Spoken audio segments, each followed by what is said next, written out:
Giordano The Nighthawks. 1, 2, 1, 2. Yeah, the Wellington in the house now. Yeah.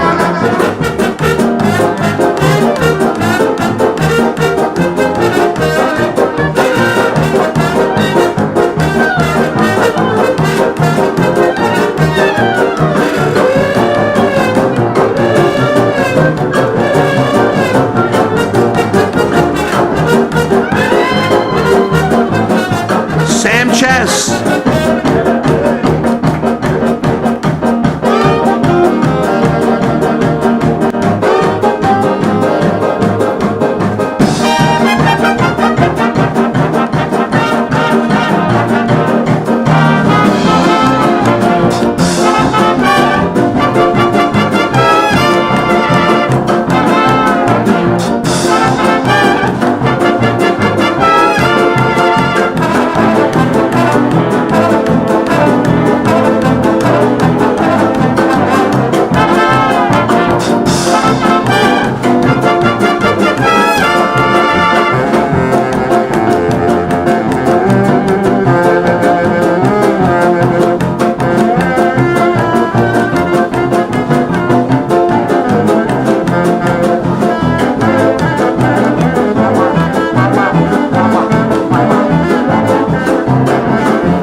Anderson.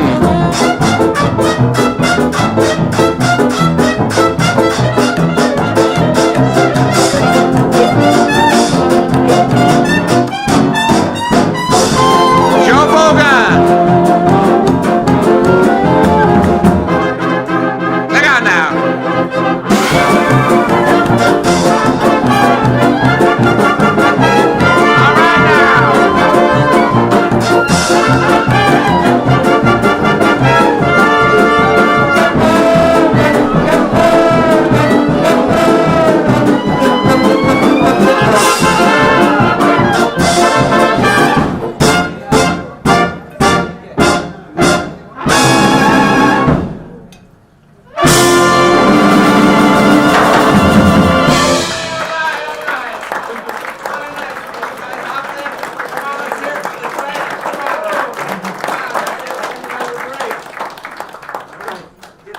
right now. Hey, welcome to Birdland. We are the Nighthawks, music of the 1920s and 30s, and yours truly here at the helm, Vince Giordano. Thank you. We opened up with an old TV theme way back in the 1950s. I used to watch the Abbott and Costello show, and that was the theme for that. And of course, we needed a timpani, and that was Paul Wells back there on the timpani. Yeah. And then we segued into a Duke Ellington song from 1930. It comes from his first major motion picture, something called Check and Double Check, 1930. It's called Old Man Blues. Yeah. And we had a little bit of Sam Chess there on the trombone, and yeah, Joe Boga on the trumpet. Now, I don't know about you folks, but I've just had a little bit of my Nighthawk cider here, just a little bit. But it looks to me like two people in this band look the same. No, not you guys. No, not you guys. No, not you two guys. No, that can't be. Let's try the third time. Yeah, there they are. It's the Anderson brothers. Oh, that was Peter Anderson there on the soprano sax, and Will Anderson on the baritone sax and lead alto. And then we have our other saxophone over there. That's Hans Christian Andersen. No, it's not. No, it's Evan Arnson. Yay! Well, we're so happy that you're here tonight, I think. Anyway, here is a night of 1920s and 30s music, which we're all ready to go for you. But I want to mention that our good friend Will Anderson and his brother have some exciting Birdland news. So why don't you tell the folks that? Yes, thank you, Uncle Vince. Well, yeah, I wanted to mention my brother Peter and I will be performing upstairs here at Birdland every Saturday in March at 5:30. We'll have our own quintet, and we're going to be playing all the same 12 notes you're hearing tonight, just rearranged in a different order. Also, I want to mention at the merch cart tonight, I have my brand new book available that has been many years in the making, called Songbook Summit, chronicling the life stories of America's great composers and musicians like Duke Ellington, Benny Goodman, Artie Shaw, and Lady Gaga. No. Check it out. Thank you. All right, Will. Yeah. Okay. Well, a lot of songs that we're going to be playing for you tonight, it might be a little bit on the obscure side, but this one I'm sure you've heard of. It was introduced by Eddie Cantor back in the late 20s in a show called Whoopi. And then later on, it was taken. The show was taken out to California to be filmed, and written by Walter Donaldson and Gus Kahn. Here's "My Baby Just Cares for Me." 1, 2, 1, 2.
My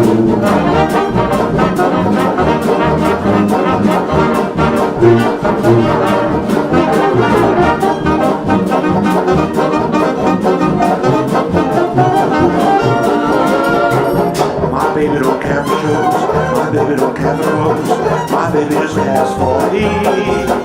Now my baby don't care for furs and places, my baby don't care for high-tone places, my baby don't care for rings or other expensive things, she's sensible as can be. My baby don't care who knows it, my baby just cares for me.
My baby just cares for me. A good old good one that Eddie Cantor did and many other people after that. You might have noticed that tempo was like a little brisk. Well, if you watch the original movie from 1930, at the very end, the closing scene with Eddie and Ethel Chate, he goes, well, that's all we wrote. And the band just surges into My Baby Just Cares for Me.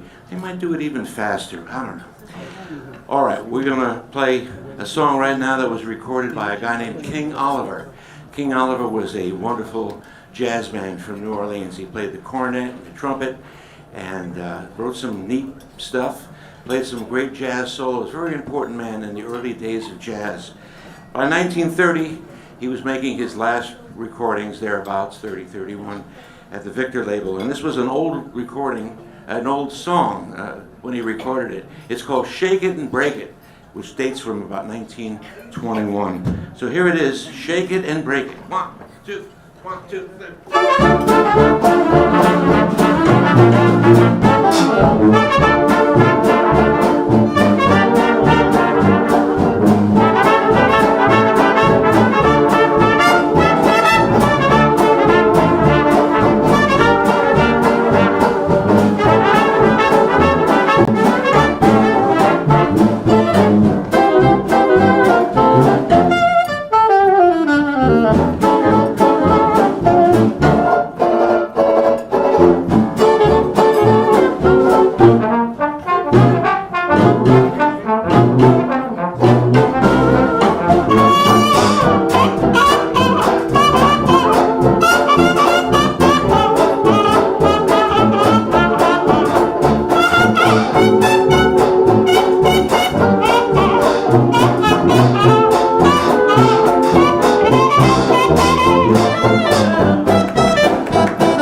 two favorite composers, H. Qualley Clark and Senor Frisco. We had a lot of solos on it. That was really a neat little tune that moved along. The last soloist was doing the original Henry Red Allen solo, and that was Joe Boger there on the trumpet. And then we had the original King Oliver solo done by John Kelso, and and King Oliver was a great guy with mutes and novel effects, and not really the way most people play jazz these days, but we try to interpret it as they did. And here's John Kelso to kind of explain a little bit what a King Oliver solo did with his mute, and maybe without too. Okay, so King Oliver used a little mute, just like this one. I'm borrowing Joe's for the moment, and he would use his hand and make little kind of sounds like this.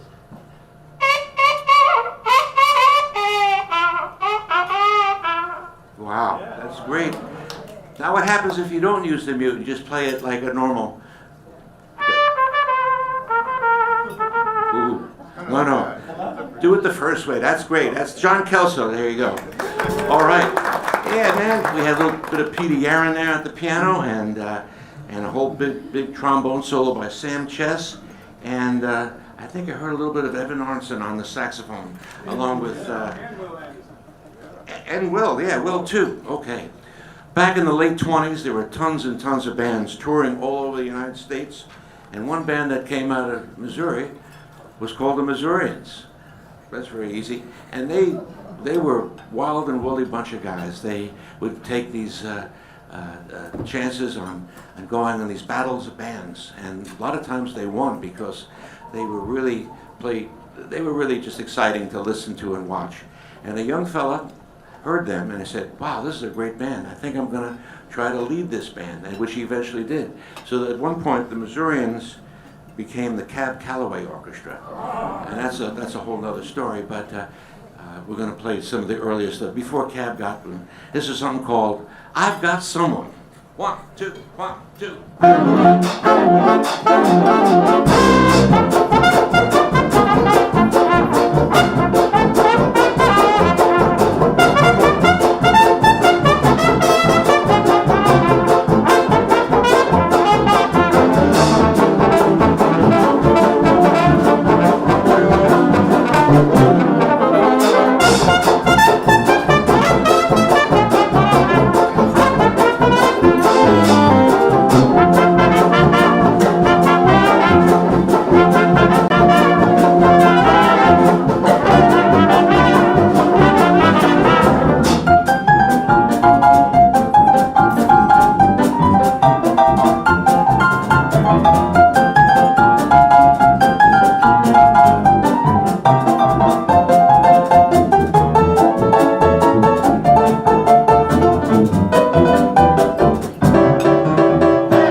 Got Someone by the Missourians.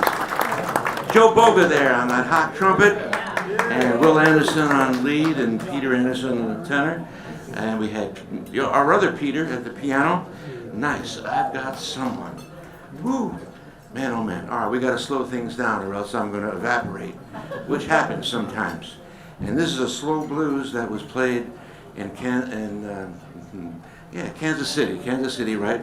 The wonderful Benny Moten Orchestra. And Benny Moten had a great composing skill, and also he had a great organizational skill. I'll get these words out on the second show. But anyway, he had some guys in there like Hot Lips Page, and a wonderful singer named Jimmy Russian, who they used to call Mr. 5x5. And who else? Eddie Durham was playing guitar and trombone and doing the arrangements. And then he came across this young piano player who got stranded in Kansas City and decided to take him into the fold, and his name was Count Basie. Yeah, you can believe that. That's what happens when you get stranded. You get lucky. So this is called the Jones Law Blues. Benny Moten back in 1929, and this was transcribed by our good friend Jim DePogny. And the number right before was our good friend from the Czech Republic, Mr. Jan Stolba, who might be tuning in. By the way, we are doing a live stream tonight, or a broadcast. So if you want to make it nice and lively for the folks at home, applaud the guys, because they play better if they get applauded at, you know? All right. There you go. Oh, now, there's my audience. Okay. I knew it was back there someplace. Okay. Jones Law Blues. 1, 2, 1, 3.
It's had something to do with Prohibition back then. It's too long to explain. But that was John Kelso there on the growling trumpet. Yeah. Sam Chess on the trombone. Will Anderson on the alto. And for the first time playing with us tonight, a wonderful young fella here that has played with us on piano, but he also plays great guitar and banjo, Mr. Brennan Ernst. Brennan, there you go. Nice. Playing that real bluesy banjo. Wow, that was great. And Peter Yaron at the doing the Count Basie piano solo. Yeah. Here's a song that comes from the New York area, written by a banjo player, of all things, a guy named Howdy Quicksell. He used to work with the Gold Cat Band, and he and Jimmy Dorsey put this little novelty together. It's called The Payoff, and it was played by a band here in New York called the California Ramblers. They had nothing to do with California. They just liked the idea of California, I guess, in the 20s, get away from all the wintertime. But anyway, they played in a roadhouse up in Westchester, the California Ramblers, and they had Red Nichols in the band at times, and the Dorsey Brothers, and Adrian Rollini, and Stan King, and so many other wonderful people. The Payoff, here it is from 1928.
Good to have a solo there by Andy Stein on the violin. Yeah, all right. And Will Anderson there on the lead alto and John Kelso on the trumpet. Now, what Sam Chess, did you bring another trombone tonight? You sound a little different tonight. Oh, thank you. Oh, I guess so, yeah. What's with the megaphone? Ooh.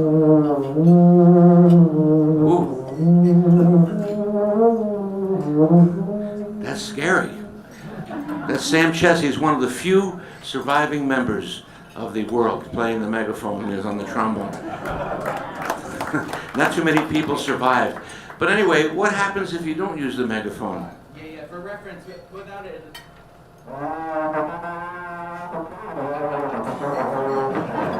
Ooh, okay, keep the megaphone. Keep the megaphone in. Good. Survive. All right. Here's a song that was played around the world, but probably the most famous recording came from a band that played in Detroit, Michigan, and they were called the McKinney's Band, and they had wonderful players in that band: Don Redman, John Nesbitt on hot trumpet.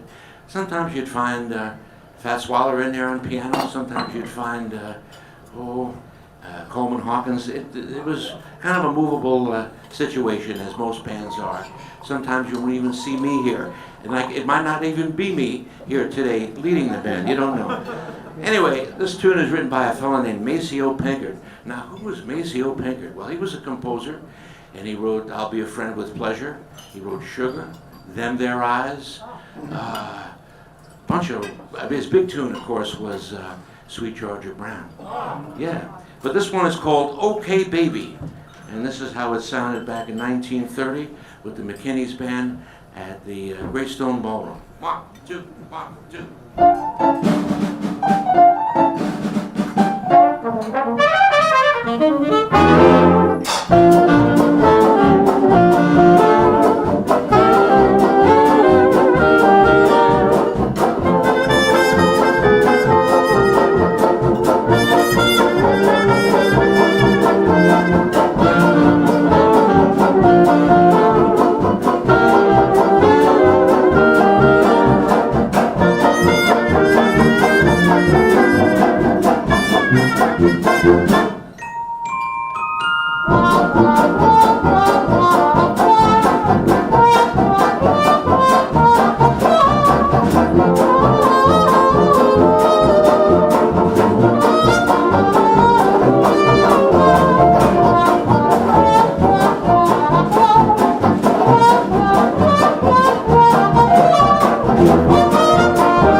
Sweet as can be. Hey, hey, baby, wait till you see the ring that I picked out for you. 52 more payments and it's yours, dear. Someday, baby, we'll run away. I don't mean maybe, just name the day. Even if your mother wants to live with us free, it's okay, baby, with me.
How these guys do that, I don't know. That's "Okay Baby."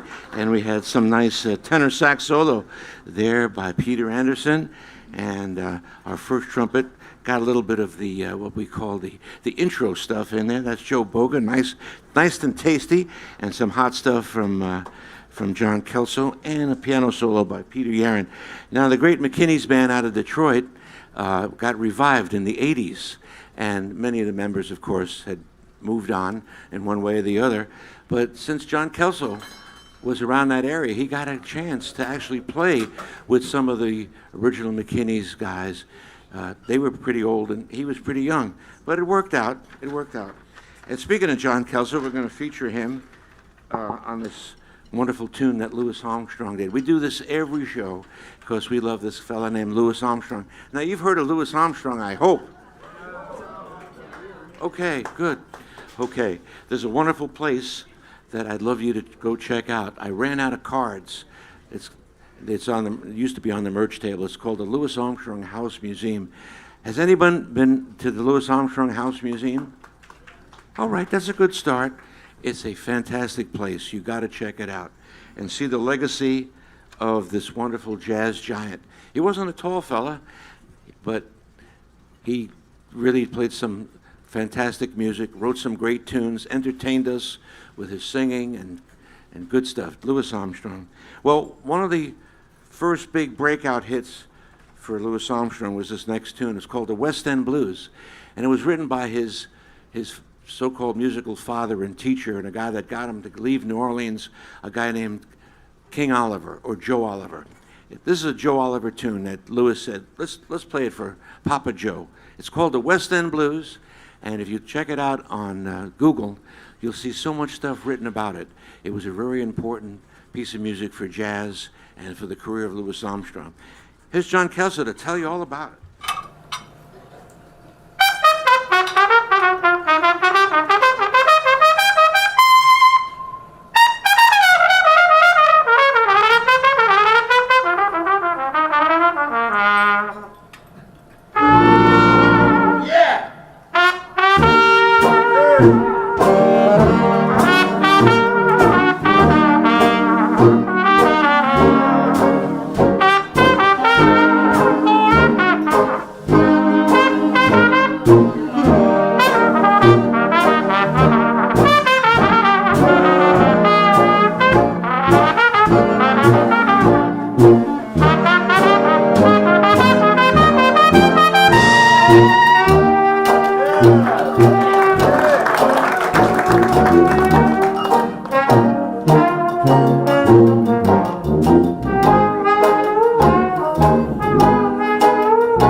How about those clarinets?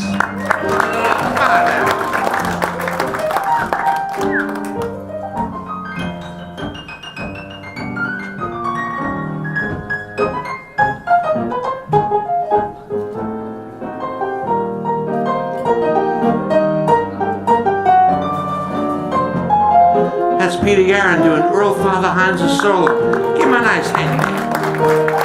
All right, John, what you got?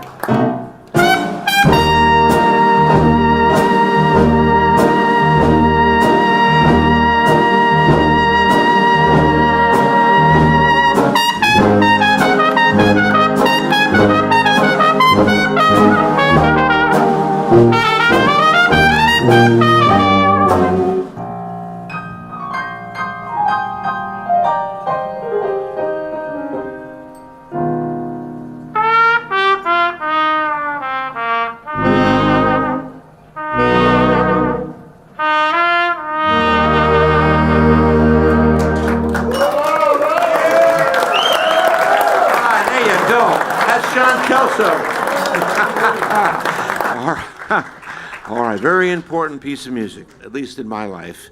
When I was a young fella, I said, wow, what is going on in this record? And one of the inspirational things that Baby Continue.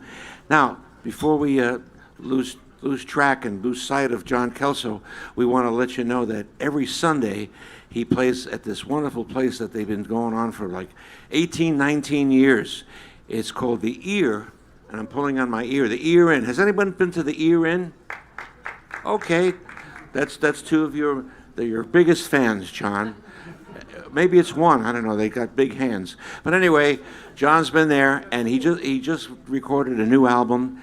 It's on the merch table. It's called Live at the Ear Inn, and his band is called the Irregulars. How about that? Irregulars. Ear. Very, very witty. Sam Chess there on the trombone. The magic, mystical megaphones, the clarinet megaphones were next there. Look at those guys. Ooh, scary, scary. Look for the silver lining. Look for an honest man. Look for a good note. Anything. Okay, not too many people play those things anymore. I wonder why. Anyway, and then we had a great solo on the piano by, originally by a fellow named Earl Father Hines. And he could not make it in tonight, so we sent Peter Yaron, because he was 140 years old. But anyway, that was Peter Yaron doing that wonderful solo. Yeah. And another neat thing about this record, when I was a kid, I'd listen to it and I said, what is going on in the drum section? And it took me about 50 years to find out that the original drummer, a guy named Zutty Singleton, had these newfangled things that just were invented around that time, 1927, 28, called Baccarat box cymbals. Well, we finally have a set in captivity, and we let Paul Wells play the Baccarat box, and let's hear some Bach. All right, that's enough. That's enough. Baccarat Bach. Wow, nice.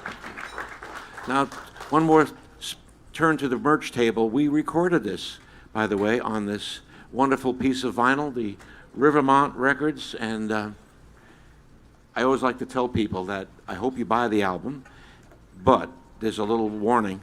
This is not a 33 RPM record. It's recorded at 78 RPM. What? Yeah. Wow, it still gets me. I even know the guys do it every week. But so you must have 3-speed turntable, 33, 45, and 78, or else it'll sound too slow. Like this, it's gonna sound really slow. Okay, all right, there you go. Nice. Well, I faked you guys out. Being at the Nighthawks for so many years, we get requests. We get many requests, but we keep playing anyway. But anyway, seriously, this is a tune that was requested last year, because what happens is we take the requests, but we don't play them. I'm just kidding.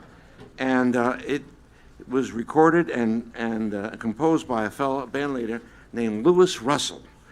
Louis Russell had a fantastic band in the 20s, 30s, and onward, and with people like Henry Red Allen and Pops Foster and J.C. Higginbottom, and many, of course, Louis at the piano too, Paul Barberin, and so Joe Boga and Mark Lopman got together and transcribed this wonderful piece of music called Case on Down.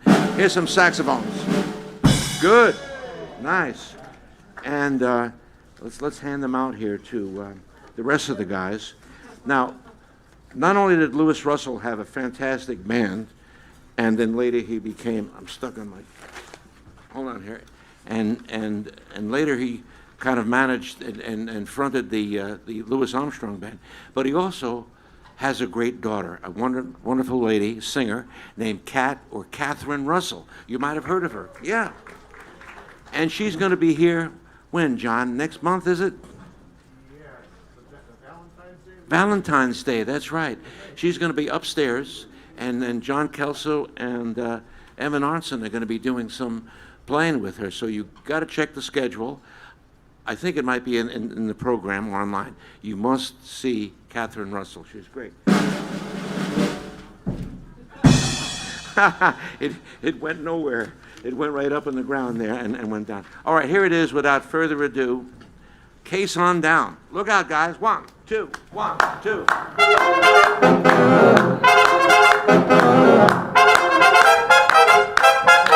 Yeah!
Edison.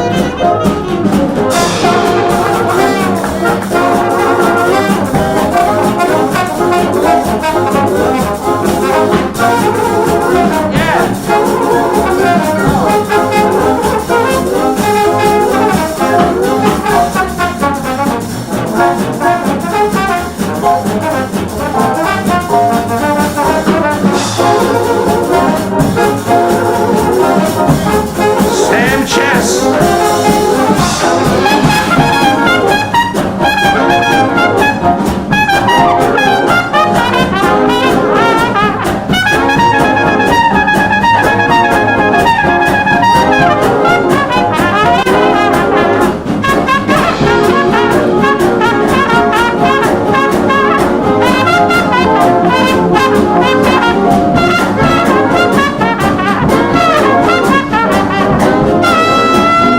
John Kelso.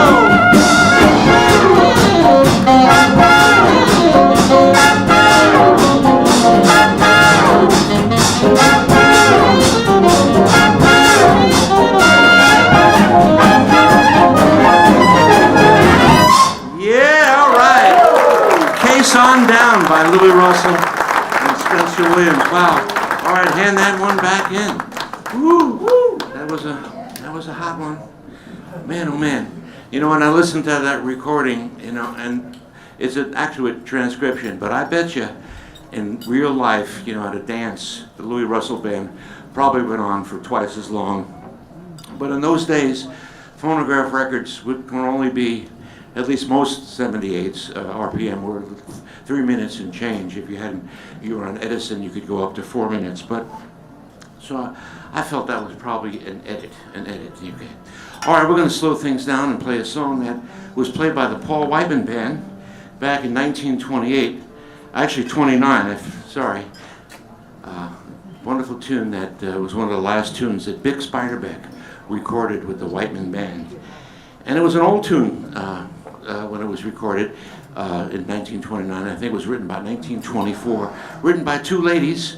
Thekla Hollingsworth wrote the lyrics, and Jessie Devon wrote the music. And Paul Whiteman loved this tune. Must have heard it back years before.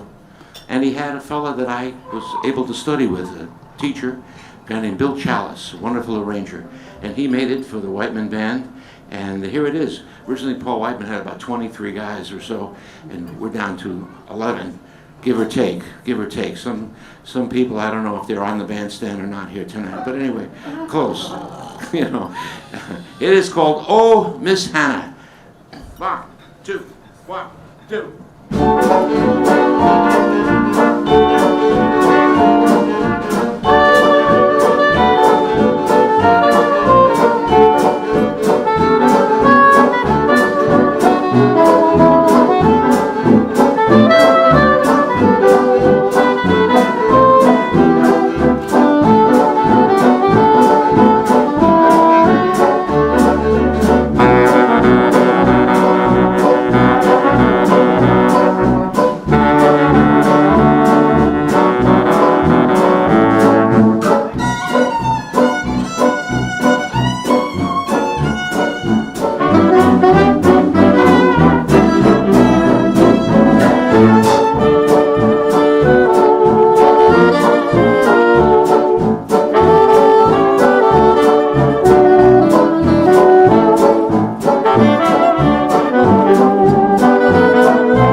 Miss Hannah, ain't you coming out tonight? The mockingbirds are singing and the moon is shining bright. The roses are a-nodding and the swaying in the breeze. Get on your Sunday beating clothes and come along, please.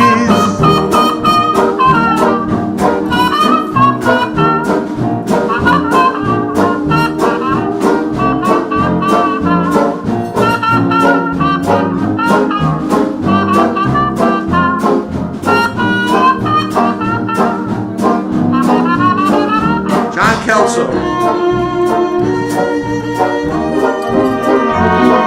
like that.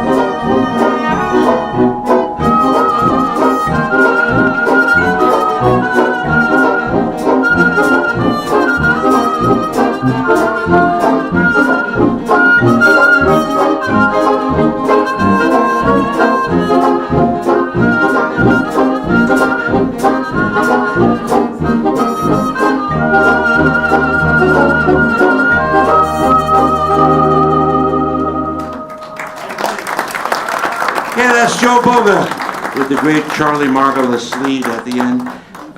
John Kelso playing the big Spiderbeck solo, and Will Anderson doing Frankie Trumbauer there in the beginning. Doing that nice Frankie Trumbauer solo. Hey, we're going to put the scores away right now and play some old-time traditional jazz. And John Kelso, what do you think is a good tune to play? How about There Are Smiles? Oh, Smiles. All right, maybe we'll do a little brighter than normal, so it won't be the same as tempo. We could do a little peppier. Yeah, I like it peppy. You like it peppy? All right, bring some pepper and salt over here for John. I'm just kidding. What key are we going to do How then? about 4 flats? 4 flats, okay. And don't go down to the F7 at the end. Yeah. Just stay on the tonic kind of thing. 1, 2, 1, 2.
That's Andy Stein.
On the clarinet, John Kelso playing the hot trumpet.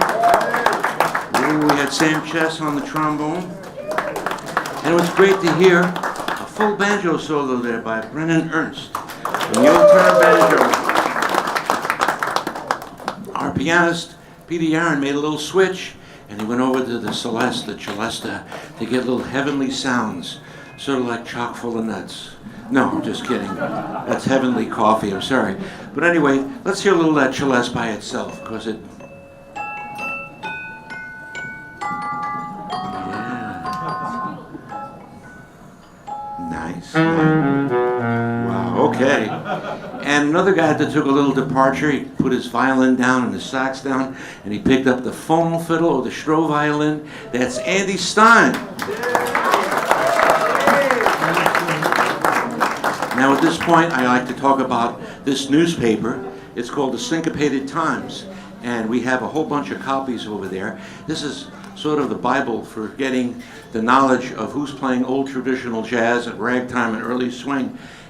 We have free copies over there, and you people online, you just take a look online. You can get it in its regular paper form, or you can go online. But this is a very special issue. This is what we call a collector's item. At least it will be in 50 years, because this is the Andy Stein issue. The Andy Stein, and there he is with the phone fiddle and the whole 9 yards, the whole Megillah, as we say. And so check that out. And also in that magazine is our ad for the Nighthawks. Like this, we're here on Mondays and Tuesdays, and Tuesdays we do this live show for you. And on this card, which I'm going to give every single one of you out there, it says Radio Free Birdland. In fact, tonight, you folks in the audience want to inform people out there in the hinterlands that if they want to tune in, they can. And just say Radio Free Birdland, tune in, it's free. Okay, and I appreciated the one person that applauded for my bass saxophone solo. That's right. It's only worth about a half an applaud, but I don't know how you do that. But as we say in the Nighthawks, the more you drink, the better it sounds. And the more I drink, the better I think it sounds. Let's see. How sweet it is. Paul Wells back there on the drums, beating all those drums. Yes, sir. Peter Yaron decided to switch to celeste, so he lost his piano solo, but we have a way of getting one to him right now because we feature Peter Yaron at the piano of his own choice. What are you going to play for the folks tonight, Peter? I'm going to do Rippling Waters by Willie the Lion Smith. Rippling Waters by Willie the Lion Smith. Roar, Peter, roar.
Willie the Lion Smith. Wow. Oh my goodness. Well, looks like we're almost out of time. We got to take a big break and come back at 8:30. But we want to thank you so much for coming to Birdland and supporting live music. Live music is so important to support today. And Birdland this year will be celebrating its 77th birthday. That's 77 years to keep going. And it all happens because of people like you coming and recommending it to other people who don't know about it. And if you folks out there, come down on 44th Street any night of the week. You know, the show's at 5:30 and the show's at 8:30 and sometimes even later. And it's really a mecca for live music, live jazz. There's some cabaret upstairs too. All kinds of wonderful things happened here at Birdland. To me, it's the world's greatest jazz nightclub because it's so varied. Yeah. And if you like what you hear tonight, please say something nice on Facebook or Instagram, TikTok, Yelp. Write a nice review. We'd really appreciate it. And being that it's a new year, we got a lot of resolutions, right? And most time people break their resolutions. I haven't broken mine yet. I've been eating celery every night instead of chocolate cake, you know, whatever. No, it's I gotta cut the cake out. But anyway, a good resolution for you would be, let's introduce some young people to live music. What do you think about that? Yeah. Is that drastic or what? I don't know. Because live music is very important, and it's very fragile these days. Young people, they just go to their computer and push a button or whatever, download something. But it really takes real musicians to do a Broadway show or a cabaret or a jam session or a parade or even a rock and roll band. You know, you need live music. And that's all. That's my soapbox for tonight. And of all the audiences that we've played for in the last 40 years, you are the most recent. Back in 1938, a guy named Benny Goodman got his band together and said, I'm going to go to Carnegie Hall, and we're going to get my band with Gene Krupa, and we're going to get some of Duke Ellington's guys and some of Count Basie's guys. We're going to have a real big party, and we're going to play Sing, Sing, Sing.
applause.